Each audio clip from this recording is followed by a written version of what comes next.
Now, from May, we initiated discussions with service providing organizations like Jamaica Association for the Deaf. And we had all our discussions. We were negotiating. They gave us some of their concerns. We gave suggestions to them on what they could perhaps do. Because we said, what you need to do is you need to increase the capacity within your interpreter corps. And we even said, but we have the archives of all of our debates that people can use as reference to practice.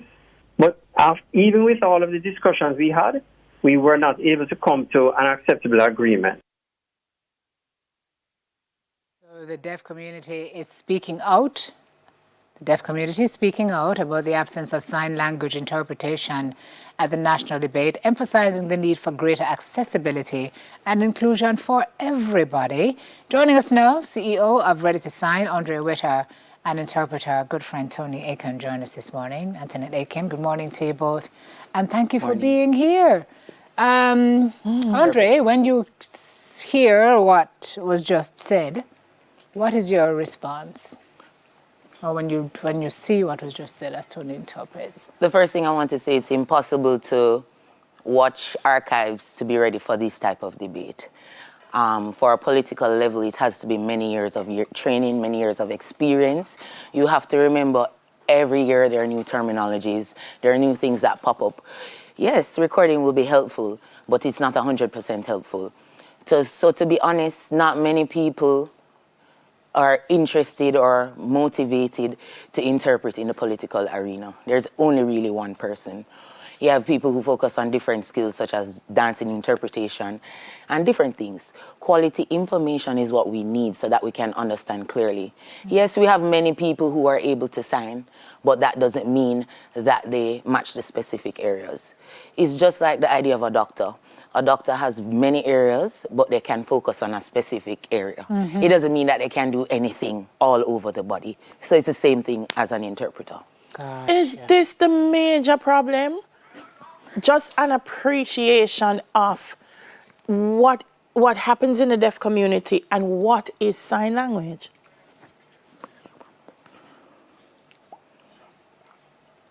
We haven't recognized Jamaican Sign Language as an official language. That's one of the reasons why we're having this issue. We don't have a formal interpreter training program. UWI has something, but I personally don't recognize that, because if they had provided quality interpreter training skills, then we would have many interpreters right now. The impact is that we need to recognize Jamaican Sign Language as an official language, and it will help to improve interpreting services. We realize that we want to provide training, but how many job opportunities are there? How many requests are there for the services? The law doesn't support this. So the first thing we need to do is to establish Jamaican Sign Language as an official language, and there will be more job opportunities, and there will be increase of interpreters. Well, until we get there, Andre, what do we do while we're standing in the gap? We have 2 more debates. Do we even know whether there will be an interpreter tonight or an interpreter on Thursday? I personally have been having conversations with JDC. I can assume they will have an interpreter tonight, and the next debates, I can assume, but unfortunately, I don't think they will choose the person who is qualified as a political interpreter. And just to be clear, that person is the person who is sitting beside you, yes? Yes, it's Tony, yes. Yeah. That's her area of skill. The whole of Jamaica knows that. There's only one person who can manage the political level. She has been doing it for years, as we have seen. Yes, almost 20 years. This is her daily life. She's been interpreting, and that's her passion. And we want to respect those who have experience and skills in those areas to use them, because it benefits the deaf community so they can understand what the political groups are saying. Gotcha. We don't want someone to sign words but not concepts. They have to understand the context, the concept, to be able to express it. And Tony is the one who has that experience. It's unfortunate, because when there is no interpreter for something as important as this, how do you see that impacting the deaf community and your capacity to participate in national dialogue?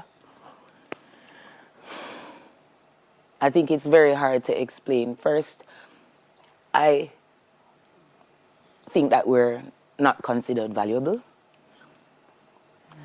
Somebody says, is this Hurricane Beryl again? Because we had a hard impact in St. Elizabeth. When that happened, many deaf people in St. Elizabeth didn't know what to do because there was no communicate with them. There was no interpretation, just closed captioning, and that's not enough. So it's not a good feeling. Just letting you know, it's not a good feeling. What is the message you want to send to the organizers, to the stakeholders who had a hand in doing this? I mean, they have issued their statement.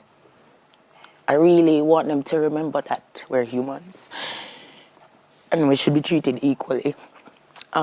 There's nobody that is above or better than. It's really about providing service, and we're humans. Andre, what can Ready to Sign do to help shore up people? Tony, what can you do to help shore up people so that we never have this happen again, that we build capacity and have folks in the ready, at the ready, to serve your community for crucial moments like this? This should never happen again. Again, Jamaican Sign Language, official language, a policy. People shouldn't base decisions on personal preference. That's not how this works. I know many people, they respect the deaf community, they respect each other, but sometimes your personal feelings can impact a decision. And if there was a policy there would be more support, and the final decisions wouldn't have been impacted like this. It wouldn't be personal. Will you be watching the others? I have to because it's my nation and I want to be a part of development. I really have no choice. We have no choice. They are forcing us to give the interpreters that are not qualified.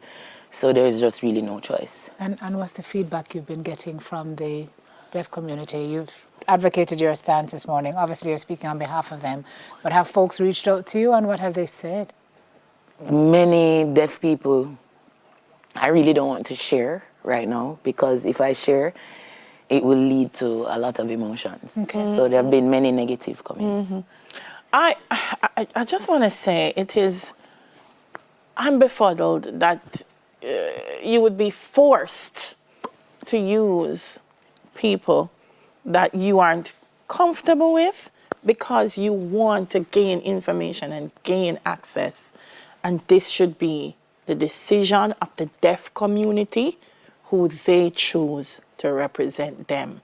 The debate is about democracy, and this is not saying democracy to me.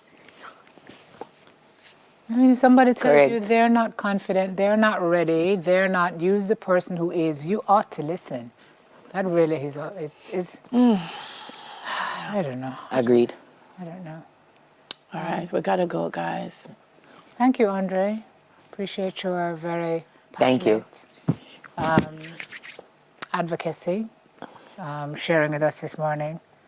Tony, you're a star, you know that. Thank you, guys. So, Thank you. I appreciate it. Yeah. CEO of Ready to Sign, Andre Witter, and interpreter Tony Aiken. After the break, we're going to hear from another star, Sashana Small. She copped 3 CBU awards. We'll be right back.